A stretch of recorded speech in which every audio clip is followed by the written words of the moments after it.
परिवर्तन का अध्ययन करेंगे। देखिए, अवस्था परिवर्तन किसे कहते हैं?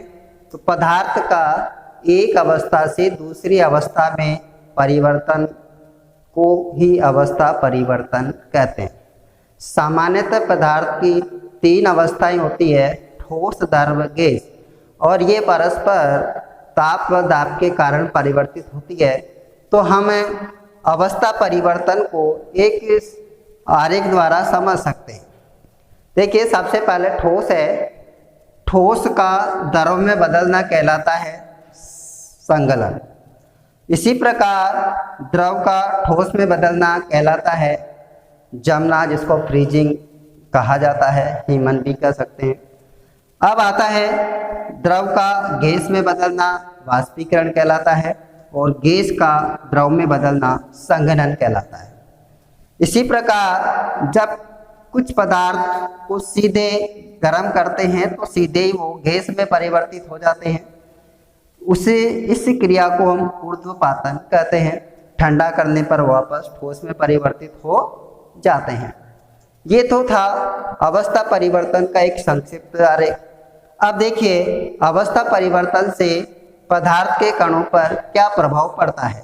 तो सबसे पहले देखते हैं तापमान परिवर्तन का प्रभाव। तापमान परिवर्तन के प्रभाव का अध्ययन करने के लिए हम बर्फ लेते हैं। अब हम उसको गर्म करते हैं, तो गर्म करते हैं तो बर्फ पिघल जाता है, क्योंकि जब तापमान बढ़ाया जाता है तो ताप के कारण अणुओं के बीच जो आकर्षण बल होता है वो कम होने लगता है, और पदार्थ के कण स्वतंत्र गति करने लगते हैं, जिससे के कारण वह ठोस से द्रव अवस्था में परिवर्तित हो जाता है, और इस क्रिया को हम संगलन कहते हैं। जिस ताप पर यह क्रिया होती है उसे गलनांक कहा जाता है। अब आता देखिए इसमें, इसी प्रकार जब हम उस द्रव को और अधिक गर्म करें, यानी जल को जब और अधिक गर्म किया जाता है, तो धीरे धीरे वह वाष्प यानी कि गैस में परिवर्तित हो जाता है, क्योंकि जैसे जैसे ताप बढ़ता है कणों के बीच आकर्षण बल कम होता जाता है और वे स्वतंत्र हो जाते हैं। फलस्वरूप वो गैस में परिवर्तित हो जाता है।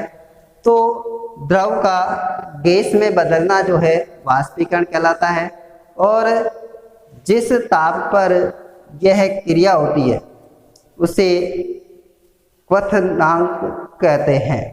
अब बात करते हैं पदार्थ के कणों पर दाब परिवर्तन का प्रभाव। देखिए, गैस जो होती है उसमें कण दूर दूर होते हैं। जब गैस पर अत्यधिक दाब लगाया जाता है तो उसके कण संपीड़ितता के कारण पास पास आ जाते हैं और द्रव में बदल जाते हैं। इस प्रकार दाब के कारण पदार्थ की यानी गैसीय पदार्थों की अवस्था में परिवर्तन किया जा सकता है। तो ये तो था पदार्थ की अवस्था परिवर्तन के बारे में।